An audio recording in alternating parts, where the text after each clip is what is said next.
Halo, perkenalkan nama saya Anissa Sabila dengan NIM 112110030 dari kelas MA21C01 Prodi Manajemen Universitas Pelita Bangsa 2025.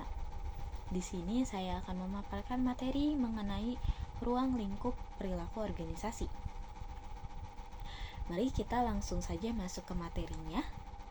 Perilaku organisasi adalah ilmu yang mempelajari bagaimana individu dan kelompok bertindak dalam sebuah organisasi, serta bagaimana perilaku tersebut mempengaruhi kinerja organisasi. Dalam dunia bisnis, perilaku organisasi memiliki peran penting karena membantu menciptakan tim yang efektif. Selain itu, perilaku organisasi juga memungkinkan seseorang untuk memahami perilaku dirinya sendiri maupun perilaku orang lain yang pada akhirnya dapat memperkuat hubungan antar individu. Perilaku organisasi itu mencakup 3 tingkatan analisis utama. Yang pertama ada tingkatan individu, yang kedua kelompok, dan yang ketiga ada organisasi secara keseluruhan. Kita bahas dari yang pertama, yakni pada tingkat individu. Ini berfokus bagaimana individu bekerja, berinteraksi, dan dipengaruhi oleh lingkungan kerja. Di sini memiliki topik utamanya yaitu kepribadian, motivasi, persepsi, kepuasan kerja, pengambilan keputusan individu, dan selanjutnya yang kedua itu pada tingkat kelompok yang berfokus bagaimana dinamika kelompok mempengaruhi kinerja individu dan tim. Di sini memiliki topik utama yaitu komunikasi, kepemimpinan, konflik, dan negosiasi, dinamika kelompok, kerjasama tim, dan yang terakhir pada tingkat yang ketiga itu ada organisasi yang berfokus bagaimana struktur budaya dan proses organisasi mempengaruhi perilaku dan kinerja.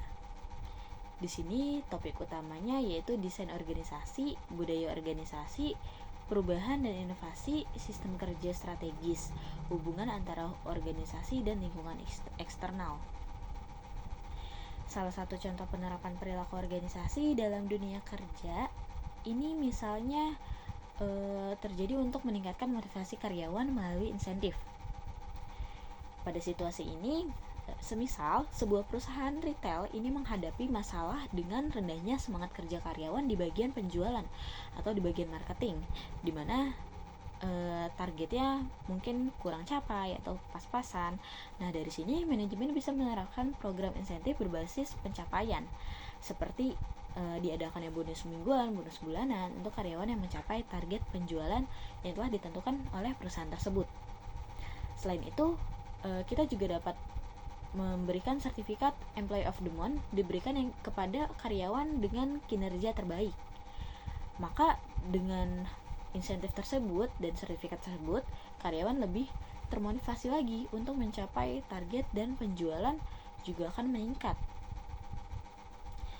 Lalu selanjutnya, pentingnya perilaku organisasi juga meliputi meningkatkan produktivitas dengan memahami motivasi dan perilaku individu.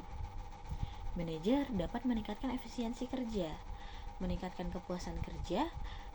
Di sini karyawan yang puas akan lebih berkomitmen terhadap organisasi tersebut dan lalu meminimalkan konflik. Perilaku organisasi dapat mengelola konflik di tempat kerja secara lebih efektif, lalu mendukung perubahan organisasi. Memahami perilaku organisasi memungkinkan transisi yang lebih luas selama proses perubahan. Dari materi ini dapat kita simpulkan atau dapat kita lebih dalam lagi bahwa perilaku organisasi adalah disiplin itu penting yang membantu organisasi bisa mencapai tujuan melalui pemahaman mendalam tentang dinamika individu, dinamika kelompok, dan dinamika organisasi secara keseluruhan. Dengan menerapkan prinsip-prinsip perilaku organisasi, maka perusahaan dapat menciptakan lingkungan kerja yang lebih sehat, produktif, dan inovatif. Lalu pada organisasi juga yang paling utama adalah sebuah komunikasi. Komunikasi ini sangat penting dalam sebuah organisasi, dalam kemajuan organisasi. Mungkin sekian materi yang bisa saya paparkan, kurang lebihnya saya mohon maaf. Saya tutup. Terima kasih dan sampai jumpa.